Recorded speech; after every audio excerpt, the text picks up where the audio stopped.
morning 7th class. This is fourth video of your science chapter number 4 heat. इसमें अभी तक हम conduction और इंडक्शन की एप्लीकेशन तक पढ़ चुके हैं and this is our fourth video about convection. Convection क्या होता है अब, ठीक है. It is the process of transferring of heat by actual movement of the particles of the movement medium. Sorry, यानी इसमें क्या होता है, ट्रांसफ़र तो होती है हीट, मगर किससे कि जो भी मीडियम है उसके पार्टिकल्स जब मूव करते हैं. Liquid and gases are mainly heated by convection as they are insulators of heat.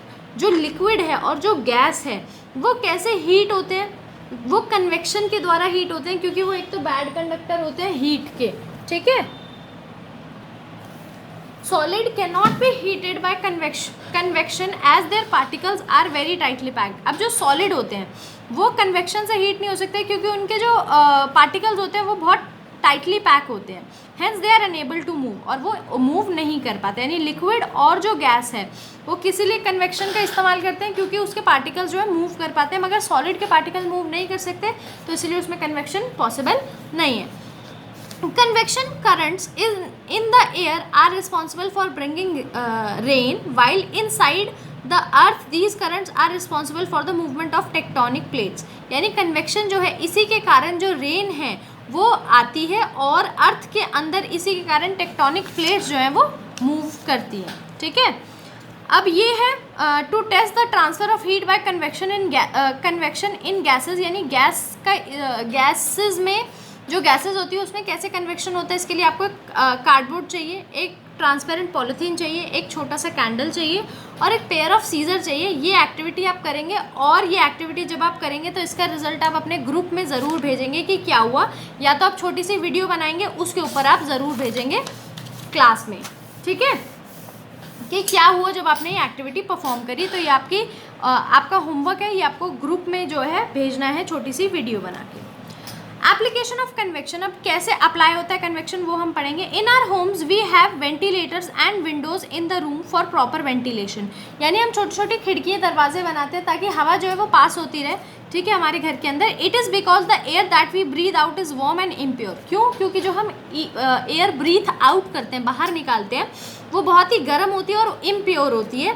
As it is less dense it move up and erase through the ventilation. अब क्योंकि ये बहुत ज़्यादा कम डेंस होती है तो ये ऊपर उठ जाती है और वेंटिलेशन से बाहर निकल जाती है.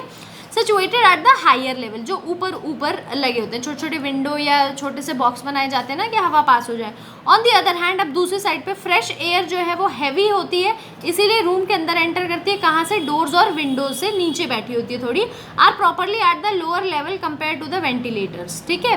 वेंटिलेटर्स ऊपर लगे होते हैं, फैन, एग्जॉस्ट, ये सब कुछ हम लगाते हैं ना रूम के ऊपर, ठीक है, तो वो वेंटिलेटर्स होते हैं. और जो साफ़ हवा होती है उसकी डेंसिटी ज़्यादा होती है, तो वो विंडोज़ और डोर से जो है आती है.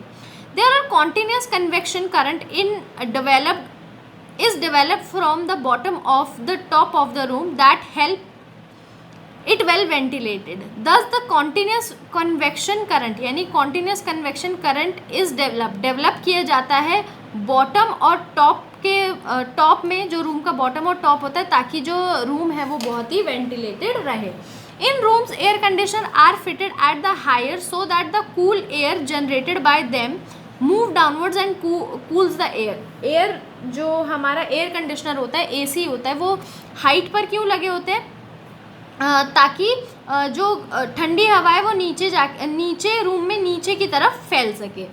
इन विंटर, अब विंटर में क्या होता है, रूम हीटर्स जो होते हैं वो कहाँ पर लगे होते हैं? नियर द फ्लोर पर लगे होते हैं. So that air heated them rise and set the convection current in the room, ताकि जो गर्म एयर है, क्योंकि वो लेस डेंस होती है, तो वो ऊपर की तरफ उठ जाए. इसीलिए हम हीटर्स को नीचे फ्लोर की तरफ लगाते हैं. Here by heater heating the air of the room quickly, और इसीलिए जो रूम की एयर है वो जल्दी से क्विकली जो है वो हीट हो जाती है. अब हम पढ़ते हैं थर्ड, रेडिएशन. रेडिएशन क्या होता है? If you stand in front of the fire, जब आप आग के सामने खड़े होते हो, आपको हीट महसूस होती है, गर्म महसूस होता है. The air below you and the heat sources is a poor conductor and does not get heated while transferring the heat from the fire to you. क्या होता है, एयर जो होती है, जो आपके आसपास एयर है, ठीक है, आपके आग के और आपके बीच में जो एयर है वो पुअर सोर्स होती है कंडक्टर का. इसीलिए डज नॉट गेट हीटेड, और इसीलिए एयर कभी भी हीट नहीं होती while transfer the heat from the fire to you, ठीक है। The heat you receive certainly does not come to you by conduction through the air or the ground, since both of them remain cold. तो इसीलिए जो heat आपके पास पहुंचती है ना तो कंडक्शन से नहीं है, क्योंकि एयर और ग्राउंड दोनों ही ठंडे होते हैं। Neither you receive heat by convection, और ना ही इसमें आपको कन्वेक्शन से हीट मिल रही है। क्यों? क्योंकि जो हॉट एयर है वो राइज अप हो जाएगी, ठीक है, तो आप तक पहुंच ही नहीं पाएगी। Heat energy can travel in form of waves just like light. तो हीट एनर्जी कैसे ट्रैवल करती है? वेव्स की तरह, ठीक है, जैसे लाइट ट्रैवल करती है वेव्स की तरह जो है वो हीट भी ट्रैवल करती है।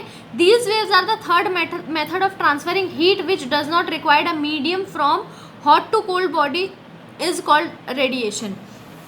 यानी जब वेव्स के जरिए हीट ट्रांसफ़र होती है, इसको कोई भी मीडियम नहीं चाहिए होता, ठीक है, हॉट से कोल्ड में जाने के लिए, तो इसी को हम क्या बोलते हैं? रेडिएशन बोलते हैं, ठीक है। It is the process of heat transfer which does not required any material as a medium of transfer. इसको कोई भी मीडियम नहीं चाहिए होता। We receive the heat energy from the sun by radiation and the space between earth and sun is known as vacuum. हमें energy कहाँ से मिलती है? जैसे सन से मिलती है, ठीक है, रेडिएशन के द्वारा मिलती है, क्योंकि जो स्पेस है और अर्थ है और सन है, ठीक है, उसके बीच में वैक्यूम है। वैक्यूम क्या होता है? जहाँ पर एयर भी नहीं होती, एकदम खाली जगह। We also receive heat from the electrical heater और chimney by the process of radiation. Electrical heater और जो चिमनी होते हैं उससे भी हमें क्या मिलती है? रेडिएशन के जरिए ही हीट मिलती है। Because air is bad conductor of heat, क्योंकि एयर जो है वो बैड कंडक्टर होती है हीट का। The heat can not reach us by convection. तो कन्वेक्शन के द्वारा हम तक तो नहीं पहुँच सकती heat. Higher the temperature higher will be radiation. जितना टेम्परेचर ज़्यादा होगा उतनी ही रेडिएशन ज़्यादा होंगी। The heat which come out of the hot object is called radiant heat. और अगर ऐसी हीट अगर हीट किसी ऑब्जेक्ट से आ रही है तो उस ऑब्जेक्ट को बोलते हैं रेडिएंट हीट और थर्मल रेडिएशन या थर्मल रेडिएशन बोलते हैं। Application of heat radiation. अब हीट रेडिएशन का इस्तेमाल कैसे होता है? Black and dark colour clothes are more suitable in winter because they absorb most of the sun's heat that fall on us। यानी ब्लैक और डार्क कलर के कपड़े हम क्यों पहनते हैं सर्दियों में? ताकि हीट जो है हमारी बॉडी के अंदर ट्रैप हो जाए।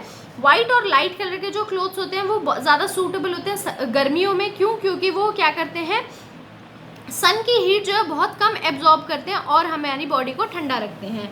सोलर पैनल जो होते हैं, ये आपने देखा है, सोलर पैनल कई जगह लगे होते हैं। Use in house hold for heating के लिए हाउस होल्ड में यूज़ होते हैं, घर के अंदर यूज़ होते हैं। Water are design to maximise the absorption of heat from the sun. Water जो होता है ऐसे डिज़ाइन किया जाता है ताकि वो हीट जो है सन से ले सके। A black metal sheet is use to increase the heat absorption. और एक ब्लैक मेटल शीट का इस्तेमाल होता है ताकि वो हीट एब्जॉर्प्शन को बढ़ा दे। सोलर पैनल के बारे में सारी बातें हैं।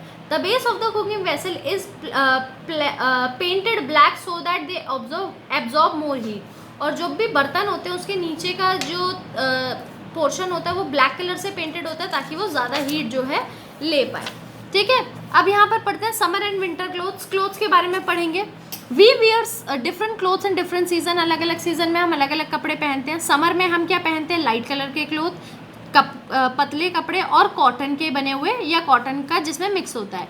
It is so because they keep our body cool. क्यों? क्योंकि हमारी बॉडी को जो है वो गर्म ठंडा रखते हैं। They do not absorb heat को एब्जॉर्ब नहीं करते। They allow air to pass through and therefore keep our body cool. और एयर को अलाउ करते हैं कि वो जा सके इधर उधर और हमारी बॉडी को ठंडा रखते हैं। विंटर में क्या होता है? We wear woollen clothes. Winter में हम वूलन क्लोथ्स यानी ऊनी कपड़े पहनते हैं। इसमें क्या होता है? हमारी एयर जो है वो ट्रैप हो जाती है। Because of this body heat is not allowed to go out and cold air is not allowed inside. तो इससे क्या होता है? ना ही हमारी बॉडी की गर्म हवा जो होती है वो बाहर जा सकती है, ना ही बाहर की ठंडी हवा अंदर आ सकती है। Therefore we feel warm. और इसीलिए हमें क्या होता है? गर्म गर्म फील होता है। What is expansion? अब एक्सपेंशन क्या होता है? When particles of material absorb heat energy, जब हीट एनर्जी जो है पार्टिकल, जब किसी भी मैटर के जो पार्टिकल्स होते हैं वो हीट एनर्जी को एब्जॉर्ब करते हैं, अपने अंदर खींचते हैं, दे स्टार्टेड मूविंग फास्टर, तो जल्दी जल्दी मूव करना शुरू कर देते हैं. When they move fast they spread out, और जब वो जल्दी जल्दी भागते हैं तो अपने आप को स्प्रेड कर देते हैं. This increase the space between particles so increase their volume, और इससे क्या होता है, पार्टिकल्स के बीच में स्पेस जो है वो बढ़ जाती है और ऐसे ही उनकी वॉल्यूम बढ़ जाती है, यानी जिस एरिया को उसने कवर कर रखा होता है वो बढ़ जाता है. This is known as expansion, और इससे क्या होता है, एक्सपेंशन. ठीक है, expansion take place in all the three states of matter, solid, liquid and gas. Expansion जो है वो तीनों ही स्टेट्स में होता है, सॉलिड में हो, लिक्विड में हो, गैस में हो. एक्सपेंशन क्या होता है बेटा, जब किसी भी पार्टिकल्स, देखो सिंपल भाषा में अगर मैं बताऊं कि अगर किसी चीज़ को गर्मी मिल रही है ना तो वो फैलना शुरू कर देगी. ठीक है, वो फैलना शुरू कर देगी. कभी आपने देखा होगा दरवाजे जो हैं वो गर्मियों में क्या हो जाते हैं, टाइट हो जाते हैं, और सर्दियों में फिर वो ढीले हो जाते हैं. ऐसा क्यों होता है? क्योंकि वो एक्सपैंड हो जाते हैं, हीट से खुल जाते हैं, चौड़े हो जाते हैं. ठीक है, we can say that when an object get heated it expand and when cool it contracts, यानी जब भी कोई चीज़ गर्म होती है तो वो फैलती है और जब ठंडी होती है तो कॉन्ट्रैक्ट यानी सिकुड़ जाती है. Expansion is minimum in solid and maximum in gas. सबसे कम जो है वो सॉलिड में होता है एक्सपेंशन, सबसे ज़्यादा लिक्विड में. यानी अगर किसी सॉलिड चीज़ को, यानी इस बुक को, किसी दरवाजे को जैसे आप गर्म करोगे तो वो कम फैलेगा, और अगर किसी लिक्विड को, पानी को ज़्यादा गर्म करोगे तो उसके पार्टिकल ज़्यादा फैलेंगे. एक्सपेंशन इन आवर लाइफ, अब हमारी लाइफ में कहाँ कहाँ एक्सपेंशन होता है. इलेक्ट्रिक वायर्स जो हैं saw down in summer due to expansion. ठीक है, वो क्या होता है, सैग डाउन हो जाते हैं समर में एक्सपेंशन के कारण.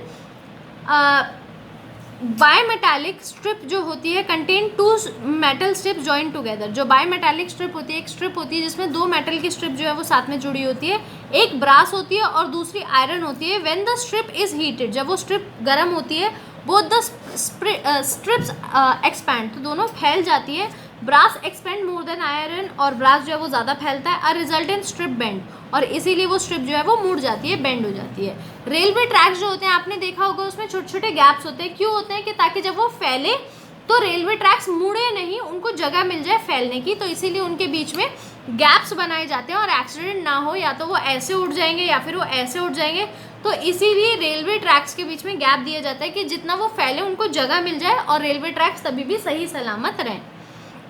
सिमिलरली ऐसे ही क्या होता है, हमारे स्टील के जो ब्रिज होते हैं उसमें भी बीच में गैप दिया जाता है. जहाँ पर भी अपने ब्रिज देखे होंगे, ट्रैक्स देखे होंगे, उन सब के बीच में गैप दिया जाता है, क्योंकि वो 24 घंटा बाहर रहते हैं, तो जब भी वो फैले उनको प्रॉपर स्पेस मिले, उसमें डैमेज ना हो.